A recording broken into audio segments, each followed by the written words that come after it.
Fijación de restauraciones rígidas y prótesis parciales fijas.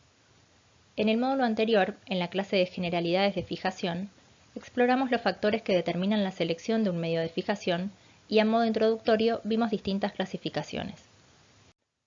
Una de ellas es la que se enfoca en las formas de endurecimiento de estos materiales, donde se distinguen tres maneras de alcanzar el estado sólido. Estas son: fraguado, que hace referencia a aquellos materiales que endurecen a través de una reacción ácido-base y son conocidos como cementos; fraguado y polimerización, donde además de la reacción mencionada se suma un mecanismo de polimerización, lo que permite no solo aumentar el tiempo de trabajo, sino también mejorar las propiedades finales del cemento; y por último, encontramos materiales que alcanzan el estado sólido exclusivamente a través de una reacción de polimerización. Este es el caso de los composites, tanto convencionales como los llamados autoadhesivos. Otra de las clasificaciones era la que se basaba en el tipo de adhesión lograda por el medio de fijación. En este caso, encontramos los cementos que se adhieren macromecánicamente, como el fosfato de zinc, aquellos que logran una adhesión de tipo química al sustrato dentario, como los ionómeros vítreos, sean convencionales o los modificados con resina, los que se adhieren micromecánicamente, como los composites convencionales, y por último, los que combinan los dos últimos tipos de adhesión, química y micromecánica, en el caso de los composites autoadhesivos. En esta clase vamos a incorporar otra clasificación dada en función del tiempo de permanencia de estos materiales en la cavidad bucal. Según este criterio, los medios de fijación pueden ser temporarios o definitivos. Entre los medios de fijación considerados temporarios, podríamos distinguir dos grupos en función de su composición: temporarios a corto plazo, que son aquellos compuestos básicamente por hidróxido de calcio u óxido de zinc, y los temporarios a largo plazo, que consisten en resinas de activación química o dual. Cuando hablamos de largo plazo, hacemos referencia a un periodo de tiempo de entre 6 meses y un año, dependiendo del tipo de material utilizado. Los cementos a base de hidróxido de calcio son similares en su composición a los estudiados en preclínica de odontología restauradora y que eran empleados para recubrimientos pulpares. Algunas marcas comercializan estos materiales en jeringas con puntas automezclantes e incluso en cartuchos, similares a los de siliconas por adición, que por supuesto deben ser empleados utilizando una pistola dispensadora. Otros cementos temporarios para su empleo en cortos periodos de tiempo son los a base de óxido de zinc. En este caso, el material se presenta en dos pomos.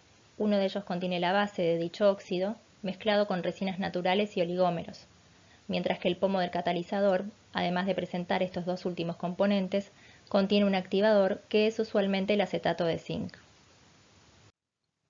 Por último, las resinas de activación química o dual son materiales temporarios que pueden ser utilizados durante periodos de tiempo más largos. Si bien la composición varía según cada marca, en términos generales están compuestas por dimetacrilatos, partículas de relleno e iniciadores y activadores de acuerdo al tipo de polimerización del producto. Continuamos ahora con los materiales para fijación definitiva. El cemento de fosfato de zinc fue desarrollado en 1892 y sigue comercializándose desde entonces.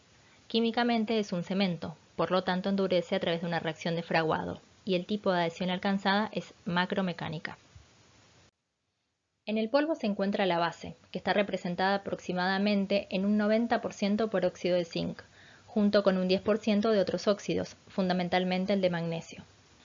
El líquido está compuesto por una solución acuosa de ácido fosfórico y algunos fosfatos destinados a regular la acidez y por ende la velocidad de reacción.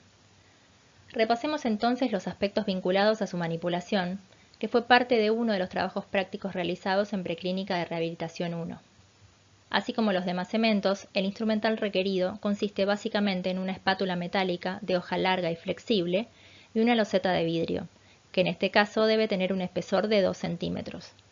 Este último requisito tiene que ver con la necesidad de absorber el calor liberado como consecuencia de la reacción exotérmica que experimenta este cemento durante su manipulación. De esta manera, el tiempo de trabajo no se vería alterado. Otra forma de disipar el calor generado durante la reacción consiste en realizar la mezcla sobre un área amplia de la loseta. El cemento de fosfato de zinc está indicado en la fijación de restauraciones metálicas o ceramometálicas. Si bien es un material que se sigue comercializando y utilizando hasta la actualidad, sus limitaciones, como la falta de adhesión química o micromecánica, así como su elevada solubilidad en comparación a los demás medios de fijación, hace que no sea de primera elección a la hora de fijar restauraciones rígidas. Otros medios de fijación definitiva son los ionómeros vítreos, tanto convencionales como los modificados con resinas. Como ya lo vieron en Preclínica de Odontología Restauradora, en ambos casos se logra una adhesión de tipo química al sustrato dentario, y su forma de endurecimiento es a través de una reacción de ácido-base, es decir que químicamente son cementos, al igual que el fosfato de zinc. Por otro lado, en los ionómeros vítreos modificados con resinas, coexisten dos reacciones, fraguado y polimerización, lo que permite lograr una mayor estabilidad en el medio bucal, así como mejores propiedades mecánicas. La diferencia con los ionómeros restauradores que estudiaron el año pasado es básicamente la consistencia, que en este caso es más fluida, de manera de permitir un correcto asentamiento de la restauración rígida durante el procedimiento de fijación. Repasemos la composición de los ionómeros vítreos y algunos aspectos vinculados a su manipulación. En el caso de los convencionales, el polvo está compuesto fundamentalmente por un vidrio de fluoroaluminosilicato, y el líquido consiste en una solución acuosa de copolímeros de ácidos alquenoicos, como acrílico, maleico, entre otros. A diferencia del cemento de fosfato de zinc, el espatulado de este material se realiza en no más de 30 segundos sobre una pequeña superficie de la loseta y ejerciendo presión sobre la espátula hasta lograr una mezcla homogénea y con brillo. Esta última característica nos indica la presencia de grupos carboxílicos disponibles para la adhesión al tejido dentario. La composición de los ionómeros vítreos modificados con resinas es similar a la de los convencionales, pero con el agregado de algunos componentes necesarios para desencadenar la reacción de polimerización. El polvo, además del vidrio de fluoroaluminosilicato, contiene iniciadores, y el líquido consiste en una solución acuosa de ácidos polialquenoicos que además de grupos carboxílicos posee grupos vinílicos. También se incorporan moléculas con capacidad de polimerizar como EMA. Al igual que el cemento de fosfato de zinc, los ionómeros vítreos, tanto convencionales como los modificados con resinas, están indicados en la fijación de restauraciones metálicas o ceramometálicas. Otros medios de fijación definitiva son los composites, que presentan una composición similar a los que estudiaron en Preclínica de Odontología Restauradora. Al igual que en el caso de los ionómeros vítreos, la diferencia radica en una mayor fluidez, requisito necesario para la fijación. Endurecen a través de una reacción de polimerización y se adhieren micromecánicamente a los tejidos dentarios. La matriz orgánica de estos materiales está compuesta por una mezcla de monómeros que varía según cada marca. El relleno cerámico se encuentra entre un 40 y un 60% en volumen. Según el sistema de activación de la polimerización, se distinguen tres tipos de composite para fijación. Estos son fotocurado, autocurado y duales.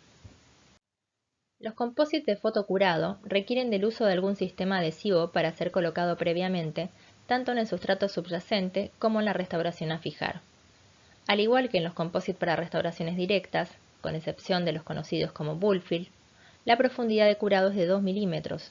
Por lo tanto, estos materiales están indicados para la fijación de carillas e inlays de composite o cerámicas vítreas que no superen dicho espesor y que posean suficiente translucidez como para permitir el pasaje de la luz.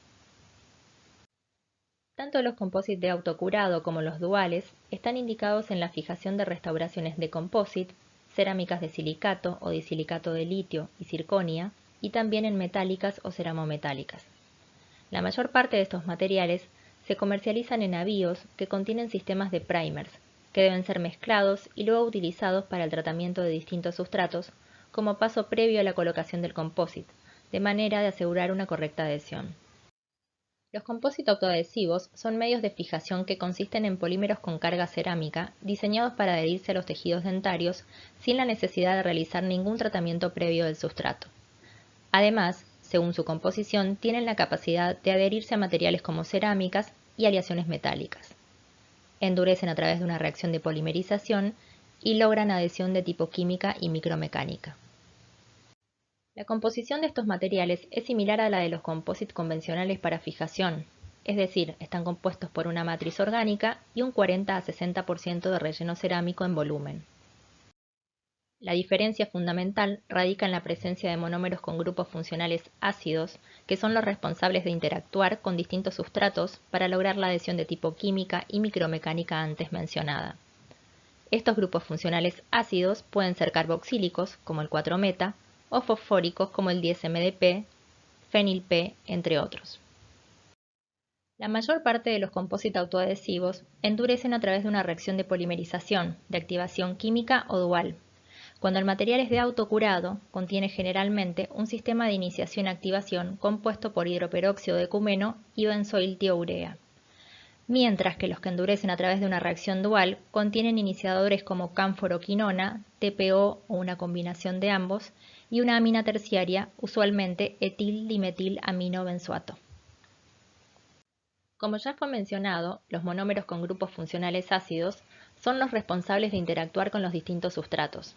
Luego de la mezcla, estos monómeros ácidos reaccionan con el calcio de los tejidos dentarios y con óxidos que provienen de la degradación de las partículas cerámicas de relleno. Esta reacción da lugar a la formación de una sal, cuya estabilidad depende de la estructura de los monómeros ácidos que componen el material. Hasta el momento, los compósitos autoadhesivos con monómeros que contienen MDP son los que logran una mayor estabilidad química.